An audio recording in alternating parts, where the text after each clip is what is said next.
Stick. I have a bubbly. Let's talk about handling systems.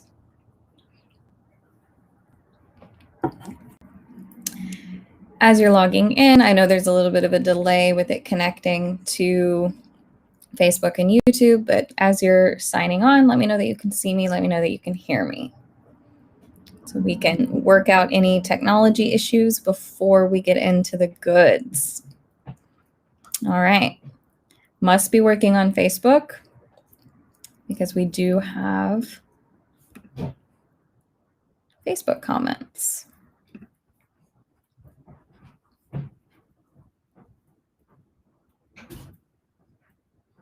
Awesome. So while we wait for people to funnel themselves in, I will remind everyone that on Friday, registration begins for the February FDSA term. And in February, I'm teaching 2 classes. One, I am rerunning my weave pull class, so not your average 2x2s. Torch is whining about that. And this term will have Lynn Madden as my teaching assistant. So even if you're not at gold level, if you're bronzing or silver, or if you're at gold with one dog and you're working your other dogs as well, you'll have feedback and support in the Facebook group. And I'm also teaching the third in a series of handling classes, Smoother Moves. So I started with handler mechanics, I taught smooth moves, and now we're going to continue that with this third class for handling skills. So if you're interested in either of those at gold and you have questions about it, it's better to email me before Friday morning because agility is one of the first things that opens for registration Friday morning.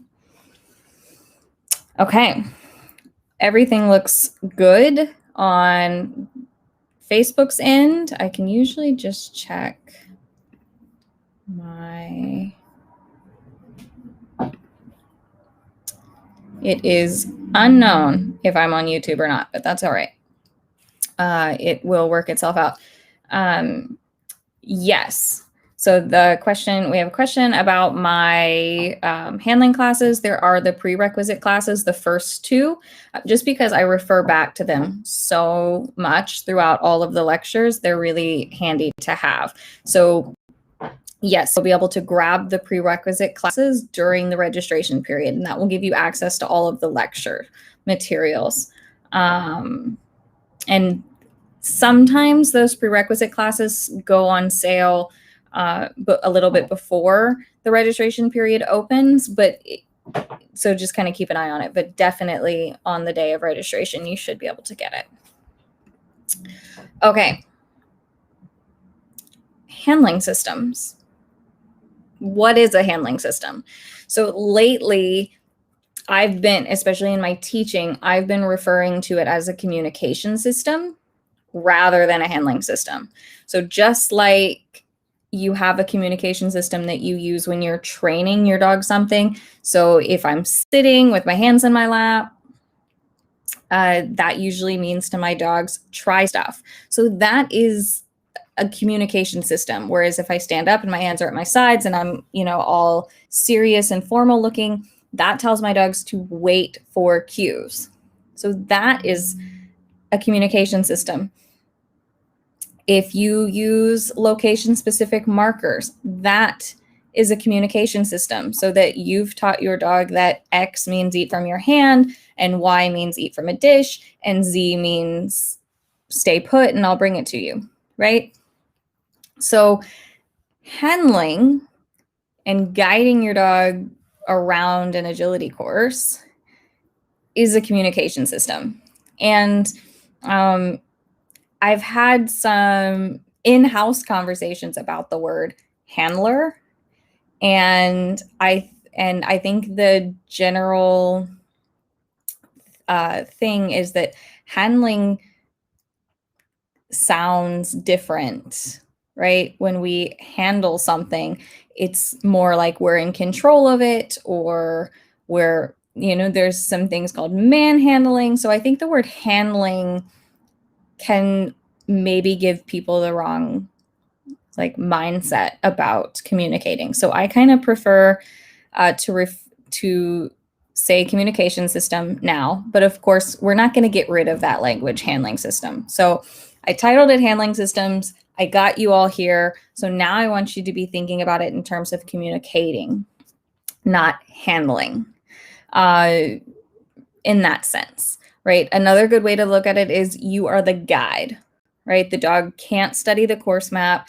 The dog can't get themselves from A to B without your instructions. So think of yourself as their guide instead of their handler. And maybe that also helps. You decide what kind of philosophy you want to use for your communication system. Okay. So what it is, this communication system that you are going to subscribe to or learn or teach yourself or teach your dog is your language that you will use on course that only you and your dog know. Probably some other people would be able to pick up on that language, but it's going to be so finessed that you and your dog can kind of second guess what the next one is going to say. I want it to be that way. I want your communication system to be that finessed. Okay. So your communication system is made up of your physical and verbal cues. Okay. Where you put your weight and or where the weight lies in those physical cues depends on the philosophy that you're going to subscribe to and the communication system you prefer to use. Right? There's kind of these two schools of thought. There's like motion-based, and that heavily relies on your mostly physical cues and what comes natural to the dog. And then there's this other school of thought that's more verbal-based. So teaching the dog that your physical cues aren't the most important bit, but what you say matters. So that's kind of the two major umbrellas that handling systems tend to fall under. And we can unpack those a little bit more. So I'm going to grab a comment. She asked me what system so first agility class, asked me what system I knew. I was a baby handler. And when we did our first run, the response was, well, I don't know what that was, but it's working. So let's expand on it. There's a lot of that, unfortunately. So we're also going to expand on that sometimes, you find an instructor that's heavily motion-based and they 100% are going to subscribe to that and try to teach you that first. There are going to be some instructors that are 100% verbal-based, and that's what they're going to try and teach you and make sure that you adopt. And then there's going to be, I think, probably the majority of people that have cherry-picked what they like from motion-based and verbal-based, and they've put it together. And so there's a lot of people, I think, that would say, I don't subscribe to a system, I just do what works for me. And I don't disagree with that philosophy, but that's really hard to teach to a mass of people. Okay? And the hardest part is that the description is, I do what works for me. The systems exist because handlers put together a communication system that worked for them, but then through experimentation and working with other people, they developed it so that it would work for the masses, that anyone could come in and learn the language, and then teach that language to their dogs.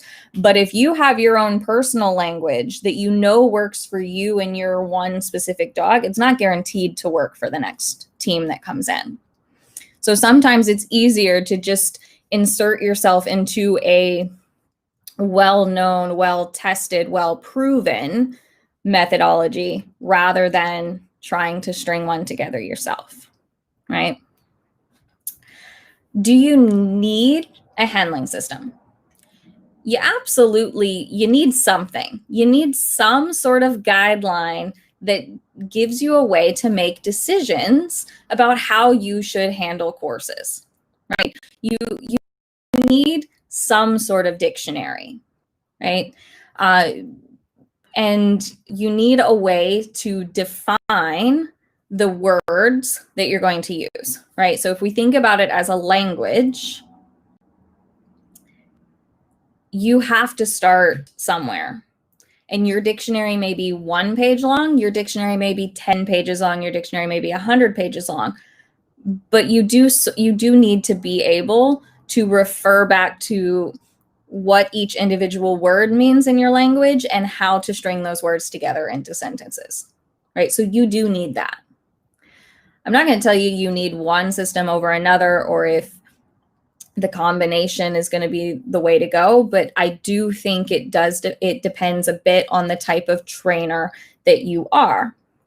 If you're open to a lot of experimentation and you have a lot of time for that and you kind of understand how the dogs react to physical cues, you understand how to teach verbal fluency, and you, like I said, have time for all that, you can probably kind of create your own communication system kind of on your own, right?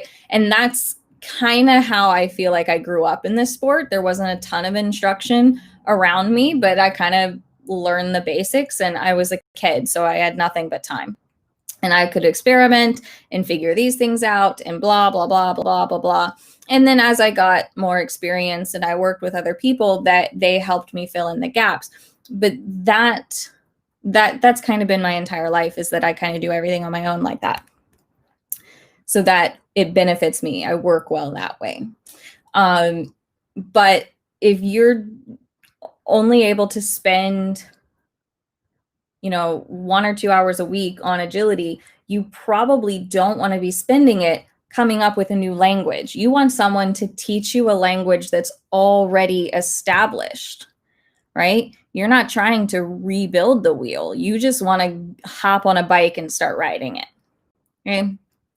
So that's where handling systems are really, really helpful, because you go to someone who is fluent in that system and you learn that system as fluently as they know it. And then you're able to communicate that system fluently to yourself, to your friends, to your dog, and everything is fine. Okay, so you do need something. How you go about it depends on resources, your access, and how much time you want to spend on it. Okay. But believe me, there are people who have done all of this experimentation and that are continuing to do this experimentation. So if you don't want to do it, you don't have to. If you want to be that person that tries to grow something new and create a new wheel, have at it. It's there. It's available. There are so many raw seeds of greatness from all sorts of handling systems that could be progressed upon and improved upon and changed depending on the dog, right? But you've got some well-established systems to start yourself out in. Okay.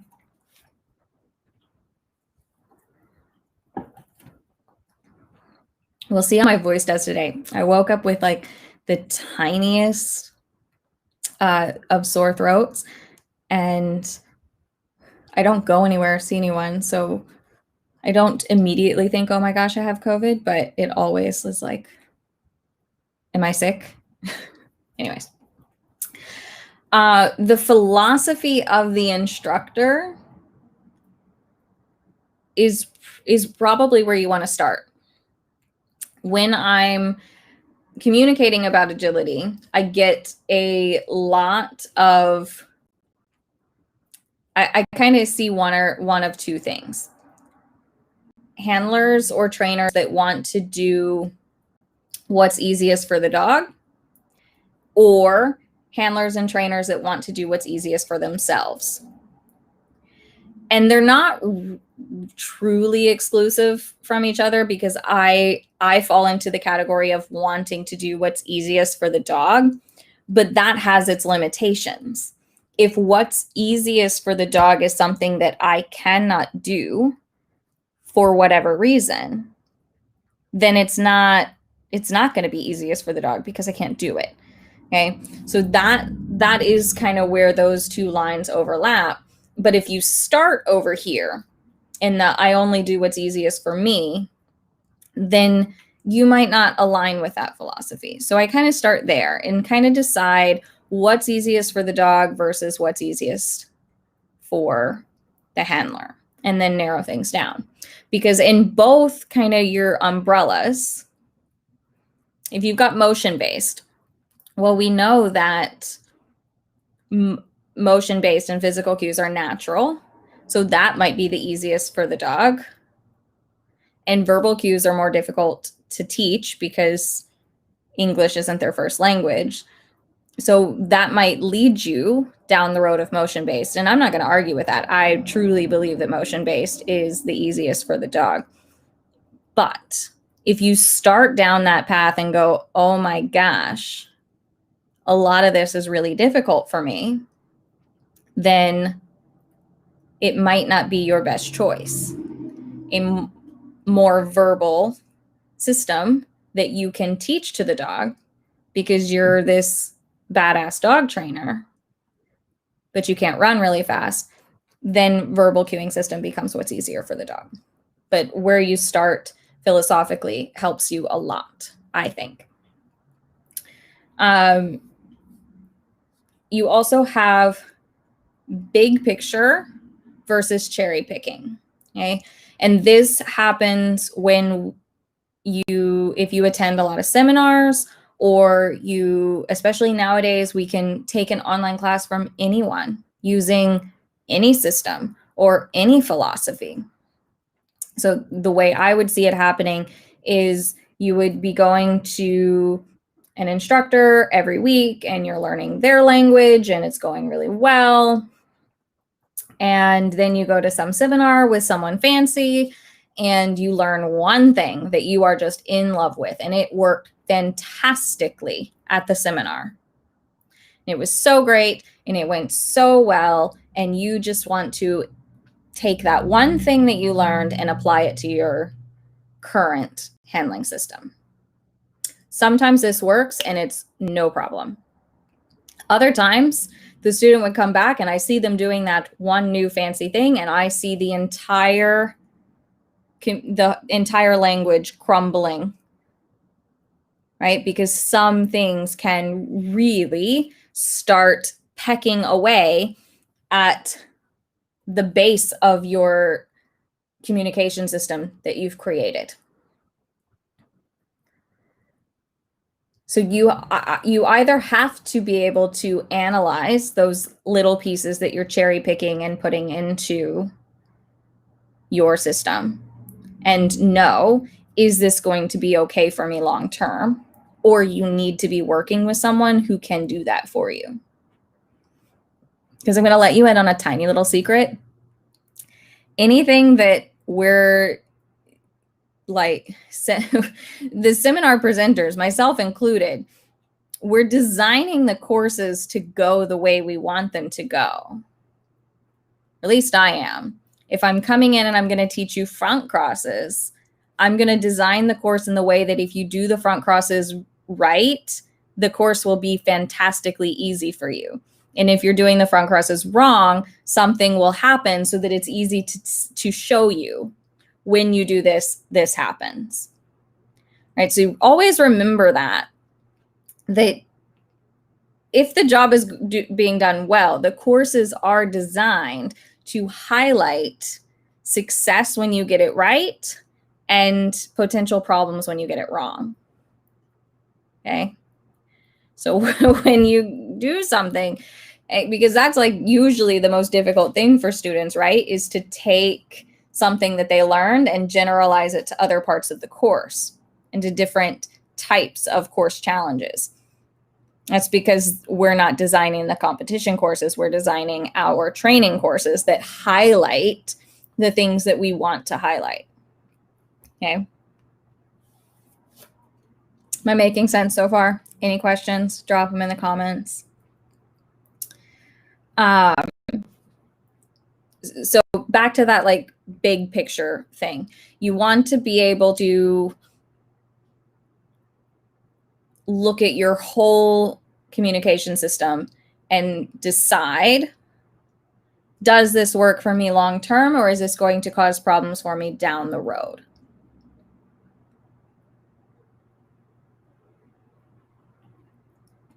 I have been, I've taught seminars where I was asked to teach a seminar on how does this fit in the big scheme of things, or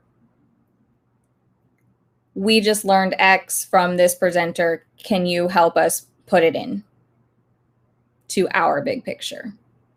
Okay.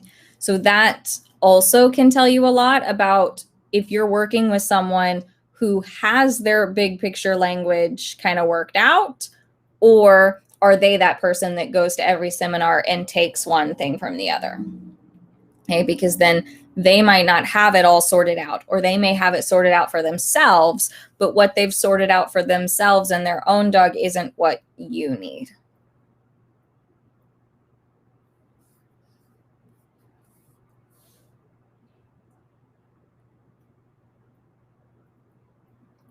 Oh, I didn't even know what my own note was about.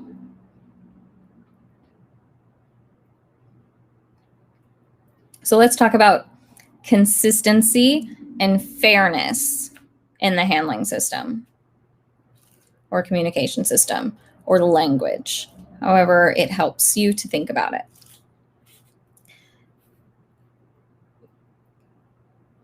Consistently using your language in a consistent way that your dog can learn to rely on, that when my handler does this, I do this. When they do that, I do that. That's going to make it easier for you to add things in over time. But if you do your backside sends 10 different ways, or you do your rear crosses 6 different ways, and they can't really learn to rely on how you communicate those two things, then what you're going to find is that your communication system is just like a box of Band-Aids instead of like well stitched together items, right? It's like duct tape versus sewing it back together. How's that for an analogy? Duct tape works great, but it will eventually fail.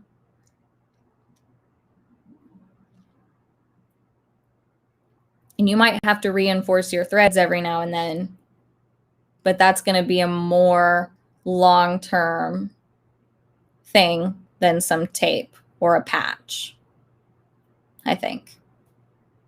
Depends on how much faith you put in duct tape. Okay. So you have to be careful that the things that you pick up from seminars or other instructors, or that something you read, is it fixing an issue that you have, or is it band-aiding something that is due to lack of consistency? Does that make sense?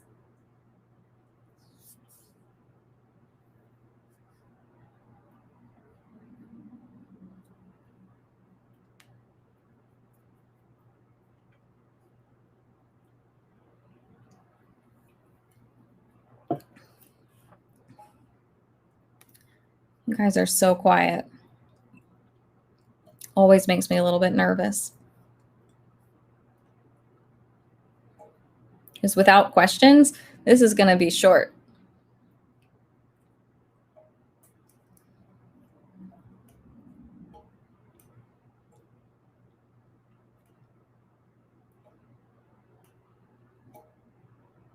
Okay.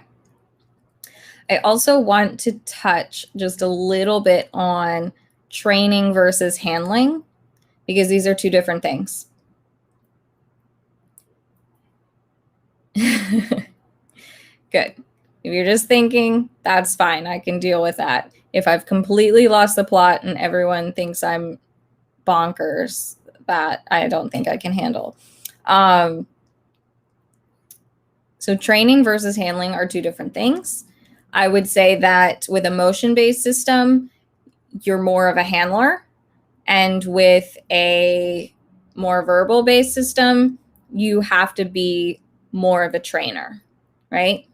I think there's something to be said when you combine the best of those philosophies together. I think you have something very special.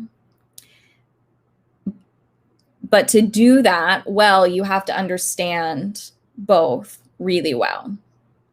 And so my perfect handling system is to start with what comes easy and natural to the dog, which is a more motion-based system, and then adding in those well-trained verbal cues where the handling, where the natural cues cannot be consistent, because that consistency in the language is so important.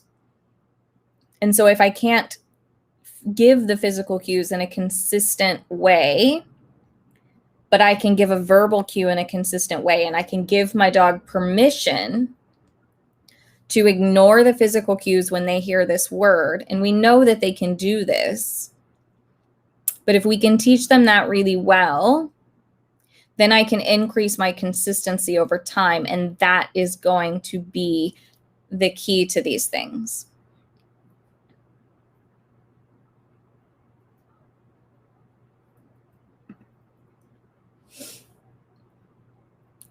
I want to clarify this, because it's not to say that if you're training more verbals that you're not handling, because you still have to choose the correct timing and the good positions, and you still have to make a strategy. So I don't want to put it that way. But I will say that to this comment, with the motion-based system, it doesn't feel like training. It feels like reinforcing what the dog already knows. So it's like teaching them a cookie scatter. You're not teaching them anything. You're reinforcing what they already know how to do, which is sniff. Okay. So that's kind of how, but I didn't want it. I don't want it, the takeaway to be that a verbal handling system isn't handling, but I don't think that's what you said. I just want to clarify. So new handler fairness is really important to me. I'm still learning and making mistakes. Motion to verbal makes a lot of sense to me and is kind of the route I've chosen to take too. So the fairness that I'm talking about in particular is, let's just briefly talk about, what do you do when your dog gets a refusal? Well, for me, I immediately resend them, and I have them take that obstacle, and I get them to the reward. And you can, I talk about it at much length in the Loopy Agility Training Workshop that you can still buy. Because, yeah, I might have done something to pull the dog off of the jump, but is it fair in that moment to say, well, sometimes refusals are my fault and sometimes refusals are your fault? The dog doesn't know the difference. The dog, so for me, regardless of whose fault it was, the refusal, in fairness to both of us, I resend them and get them to the reward. I don't stop and reward refusals, and I don't stop and not reward refusals. I just resend them. Hey, I need you to take that jump. Even if you weren't sure before, I want you to be sure now. Take it and let's keep going. Okay.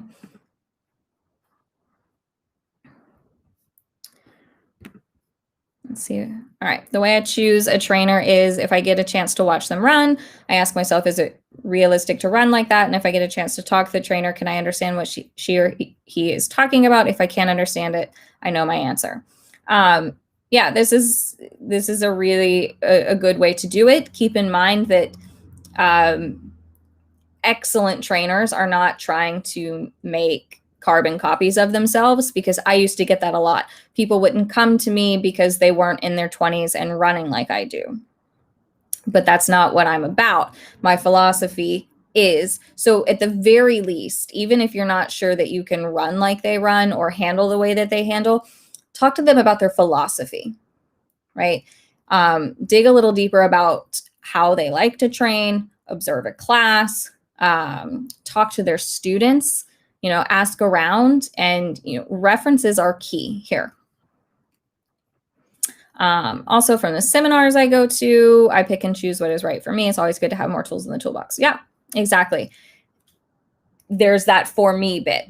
Okay. So again, I guess I kind of want to address instructors versus students differently, because if you're an instructor and you're going to seminars and choosing things that work for you, you need to make that clear to the students moving forward of, I'm playing around with this and experimenting with this. Let's see how it works for you versus this is how we're doing it now. Okay.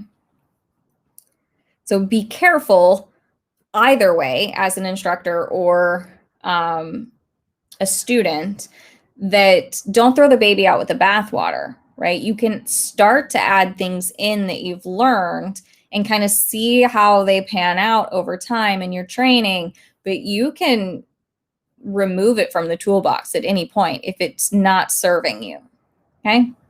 And it might be something that will serve you for the next dog, but it's not going to work out for this one, okay?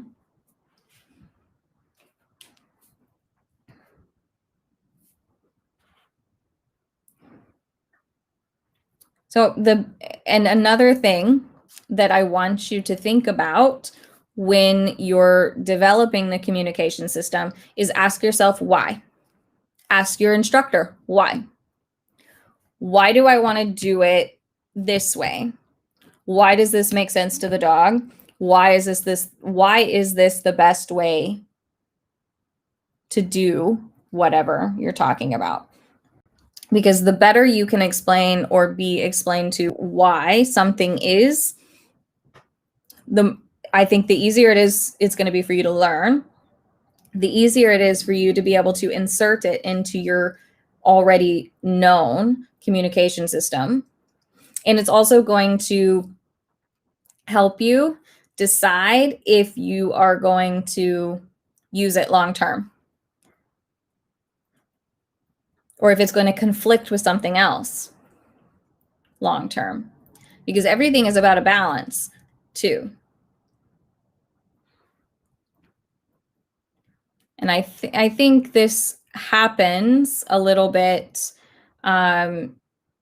It's come up a lot in the group about, do I need this verbal or do I need that verbal? And tell me why. What is its purpose? What is its function?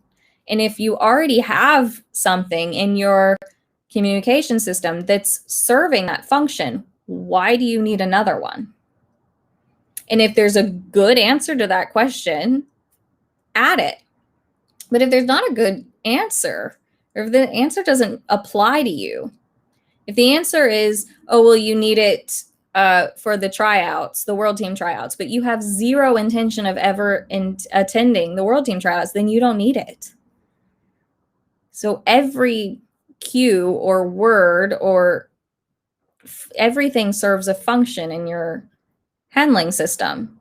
But if you don't need that function, or if you already have something serving that function, you don't need something else. Can you expand more on what you previously said about fairness? My internet cut out a bit. So fairness, and that I want to be fair. I want to be able to provide consistent cues to my dog if I want it to be fair to expect them to give me consistent responses. So that means I need to also be consistent in the way I react to things. My example was, when my dog gets a refusal, I don't worry about, was I early? Did they break? I don't worry about why they got a refusal in that moment. My reaction is the same. Get the dog over the jump, finish the sequence, get the dog to reinforcement. Out of fairness to me, I don't reward refusals, even if I do think it was my fault, because I'm not going to be perfect. But also in fairness to the dog, I don't reward refusals sometimes and not reward them other times, because the dog isn't able to know the difference. So sometimes if I start to see that I'm consistently causing a refusal in some situation, the most fair thing to the dog might be to train a verbal cue that overrides whatever I'm doing physically, because I cannot physically give them the correct information. Does that make sense?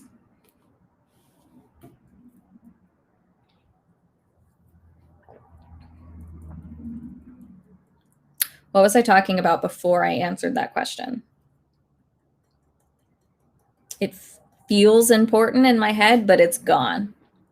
Like, I feel like there should be something important coming out of my mouth, but I can't. Excellent. I'm glad that makes sense. You are welcome.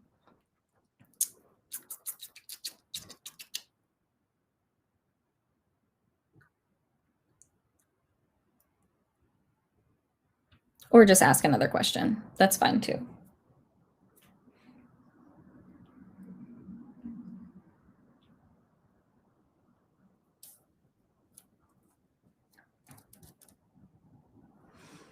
In the case of human error, I'd assume that the most fair thing to do would be train that piece without the dog, right? Absolutely. If you're consistently causing an error because you're not, oh, you don't have to apologize. I might have been saying nothing.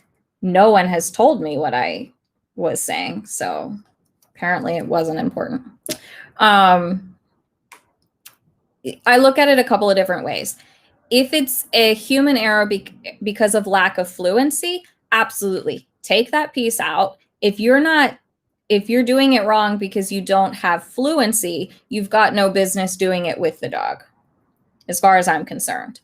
So then, yes, you would take it out. You would practice it without the dog. When you can do it 100 times perfectly without the dog, then you can bring the dog in, or at least 10 times in a row without the dog. You can bring the dog in for one time.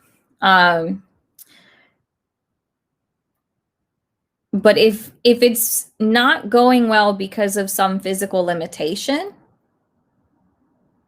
or something that's just not going to happen, right? Maybe it's a specific position or a specific way you have to turn your toes or a specific way you have to turn your neck. If it's not going to happen because of pain or injury, physical limitation, or it's going to take too much time to retrain your body. In fairness to the team, it's sometimes easier to train the dog, right? So my go-to is always to manipulate the human's behavior first if I can. But if I can tell that behavior isn't going to be a lasting change, I teach the dog to tolerate it. I teach the dog how to react to this cue, because this is the cue that's going to be happening. And sometimes, now I think I'm getting back on track, sometimes that means teaching a verbal cue that overrides what the body is doing. But dogs need permission for that to exist, I am finding. It's not as easy as just having both at your fingertips, because I also think that can be confusing. So some dogs do it really, really well, but every dog that I've gotten has learned more and more words. And what I have found is that Shrek gets really conflicted if like the words and the motion are not exact. He doesn't know which one to follow because he's got and this is maybe this answer. What I mean is that let's put this in stays, right? So if Shrek is on the station, he is to stay put no matter what my body's doing. So he has been taught to ignore natural physical cues and stay put on the station until he hears a specific word. And then so let's just say the station is his start line. Okay. So then when I start running the course, he's now supposed to swap back into focusing on what my body is saying. And he's supposed to start like not worry so much about what he hears, because my body and my physical cues are telling him the what's important. But then a contact shows up and I say, walk it. And that means he should ignore my physical cues and stop in 2 on 2 off. So he has a really hard time going back and forth between following my physical cues and listening to my verbal cues. So now I have to choose for him, because I think it's the most fair for him. It also is quite interesting for me because now I'm like learning about purely verbal handling systems, and I haven't really done that before, but now I am. So yay me. But it's exhausting. But really thinking about, so that's what I mean by needs permission is I think some dogs need permission to ignore your physical cues. And we teach them that through the training of the verbal, right? I taught him how to ignore my physical cues with regards to stays and contacts and weave pulls through a really elaborate training process. Does that make sense? But if we're swapping back and forth, or using mostly motion-based with a couple of independent verbals where they're supposed to ignore our physical cues, I think this is really difficult for them. And that's kind of what I'm seeing with Graham's Border Collie, is I don't think she believes that she's allowed to ignore the physical cues even when she hears the word, even though like she knows the word in an isolated situation. But as soon as we add in motion, the motions overrise the thing. And she doesn't feel like she can ignore the motion because 90% of the time, the motion is what she should be reacting to. He just has 1 or 2 verbals that he would like her to do no matter what his body is doing. And I don't think it's that fair to her. I don't think she understands that that's okay. So that's what I mean. If I repeat the exercise twice and the dog is not doing what I asked, now I stop and re-examine why and what I am doing that the dog is not understanding. I do reward because the dog is trying. Thoughts? Absolutely. When I'm doing things, I think the difference is where we might stop and reward. I always finish the loop. So if I'm doing a sequence that's 1 through 5, but I'm really getting hung up at number 3, I'm going to just keep going after the mistake, finish 4, 5, reward. And then I'll reattempt it. 1, 2, 3, it's still crap. 4, 5, reward. Now I'm going to put it away. I just don't let mistakes like that stop me. Because because you're not going to do that in a competition. You have to learn how to keep going through the bullshit. And 2, and that's just how it comes out in my brain. I don't mean, okay. No one be offended by the words that I use.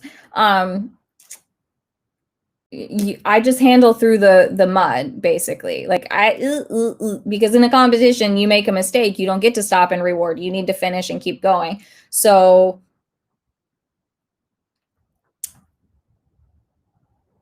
I got distracted by a comment. I can't look at the screen. I have to look at the camera. Blah, blah, blah, blah. So I finish the loop and get the dog to the reward. The other reason I do that is I don't really like stopping where I don't feel like the reward is going to be genuine. And I think it's very difficult for humans to reward genuinely after you've just made a mistake. So I would rather keep going, finish that little sequence, 4, 5. 4, 5's going brilliantly, so I can reward genuinely for the dog following my handling 4 or 5, I can feel better that I could get my dog through 4 or 5. So absolutely, I still kind of stick to that kind of that 2 rep sort of rule, but I always finish the loop. I try really hard to always finish the loop. I am a human. There have been plenty of times, probably recently, that I have stopped mid-loop and tossed a toy at the dog because I don't know what went wrong, and here we have it. I usually also swear when that happens, which is also something you can't do at a trial. So it's completely unproductive. Anyways, not what you asked. Okay, that does make sense. Mira's the same way. Gee, I wonder, could those two be related? Number 1 and number 6, those two. I would think very few people have 100% purely verbal system. I do too. I can't really, because everything matters, right? But I do know plenty of people that can sit on a sofa and remote agility cue their dog verbally throughout the course. Those people do exist. So even if motion and position and eyes and chest and feet and arms matter when they're out there, what I mean by 100% purely verbal is that the verbal is the most important element. And that is 100% trained. And that it takes a lot of training. And I've kind of done it. I'm doing it. But it's difficult. But that's what I'm thinking of when I think purely verbal, is that they have successfully taught the dog that the word is the most important bit, and that the motion isn't, that the position isn't, that where my chest is facing isn't, that where I'm looking isn't. And that's difficult. It's a totally different skill set. And it's not going to be right for every dog, and it's not going to be right for every trainer. So it turns out that it's like kind of kicking ass with Shrek. It's exactly what he wants. Some of the initial flat work exercises for the verbal systems, he is killing it. He did 1 repetition where he followed my motion instead of going to the toy. And after that, it was nothing. He's not made one. It's like baby stuff. It's like not really tricky stuff. It's things and concepts that he already knows because he has such high verbal fluency. But to see him go, oh, I get this, in the living room. Right. I'm like 2 days into this, maybe a week into this training. He's had like 4 training sessions, but he looks like he goes, oh, this makes sense to me. And that's not going to be it for every dog, because if I had done this with either of my border collies, I would still be a novice. I'm certain of it. There's no way I would have learned to get around a course with those dogs using this system. No way. I'm really excited about it with Shrek. I have no idea what it's going to do. I mean, there's still like this whole like pandemic and ring prep. So I have no idea if I'm actually going to get to go anywhere with it, but I'm having a good time training it and learning about it, because it ultimately helps me help you, the collective you. Examples of verbal, like what? Like what the skills are, or what words I'm using? What if the dog is following handling, but you made a mistake? Then you better reward them. I pretty much always assume the dog is following my handling. I have no reason to believe that the dog is blowing me off.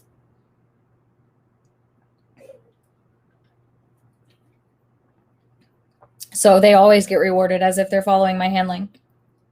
Every now and then I will withhold reward from Shock because I think she didn't follow my handling, because we're usually both right. And on video review, I'm always proven wrong. So I learned that just give her the toy. She was right. And if she wasn't 100% right, neither was I. So just reward them. Even the verbal fluency things that I'm working on, where I'm like, no, I really didn't say that. I have to remember, like, how well does he know it? What is the context of the question you're asking? And my physical cues. I can't ever discount the physical cues that he does understand. I don't know. That's where I'm at.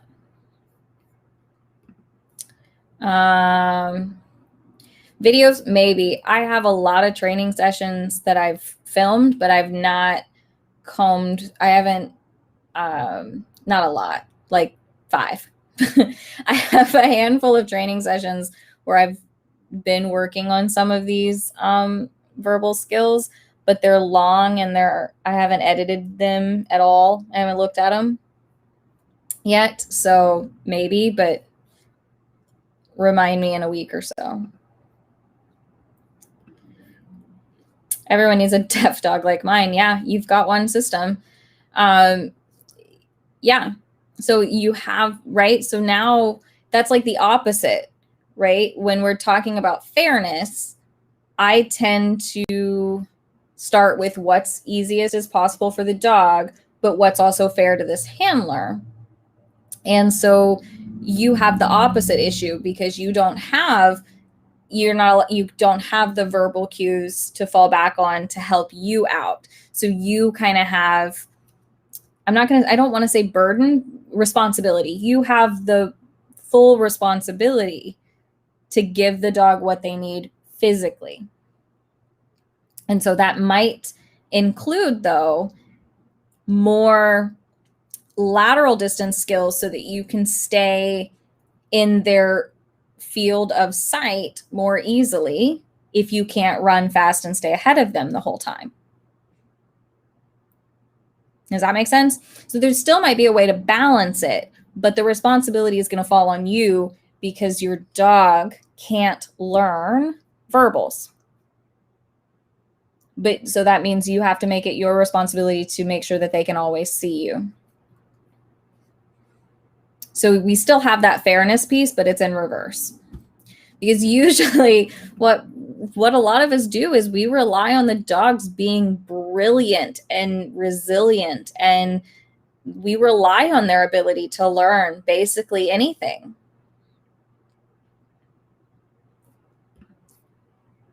I think that's where I would start, is that they can just maintain parallel motion no matter how far away you are laterally, so that you can kind of look at sequences and go, okay, I can handle 1 through 3 from here so that they can see me the whole time. And then I can move while they're in the tunnel, I can move to here and handle 4, 5, 6, 7 from the here, blah, blah, blah, blah, blah.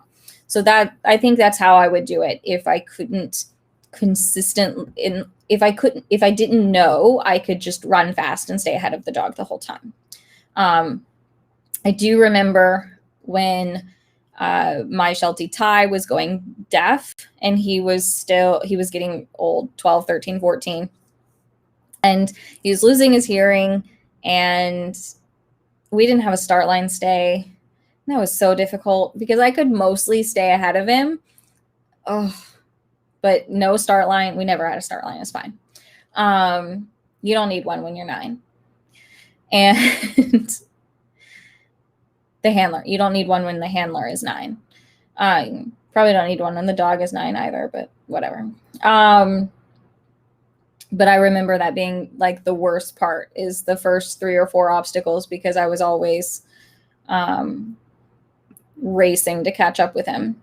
But that I didn't have to do anything different, because we had a communication system when he could hear, and that communication system was based on me being ahead of him most of the time. I didn't do as many rear crosses. Yeah, I did. He can see, because they can see you.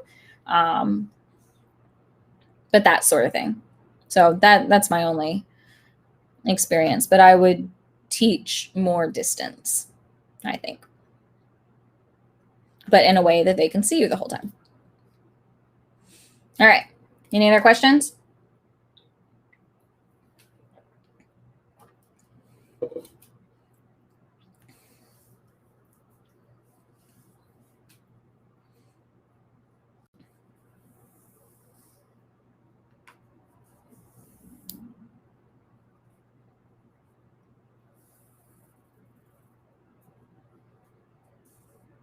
All right. I'll give you guys a minute to type in any last minute questions, but otherwise I think we can wrap this up. I hope it was helpful. I hope it gave you something to think about a little bit, at least. My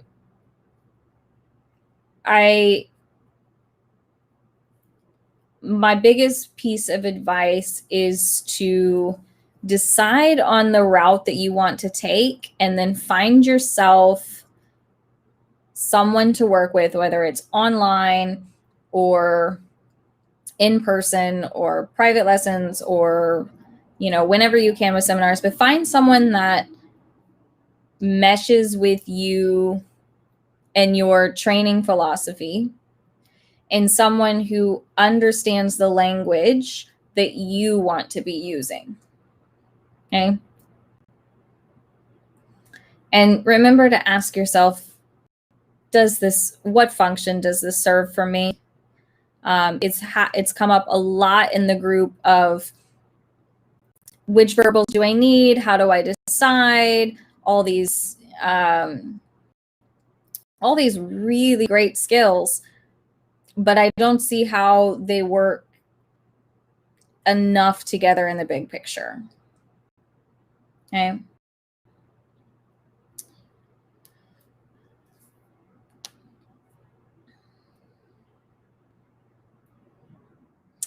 Excellent. I'm glad this was helpful. I want agility to feel easy. And that starts at the language you are being taught. Because someone is, right, if you're a student, someone is teaching you a language, and then you're having to turn around and teach that language to the dog. So within the trickle-down effect, if you aren't getting what you need, if it doesn't feel easy for you, you're not going to be able to be consistent within it. And it could be that that language is not your language, or the way it's being instructed to you is not the way you're going to learn it. Okay. So there's a lot of different things that might be happening, but it starts with you. If you don't feel confident in learning that language, you won't be able to teach it to the dog.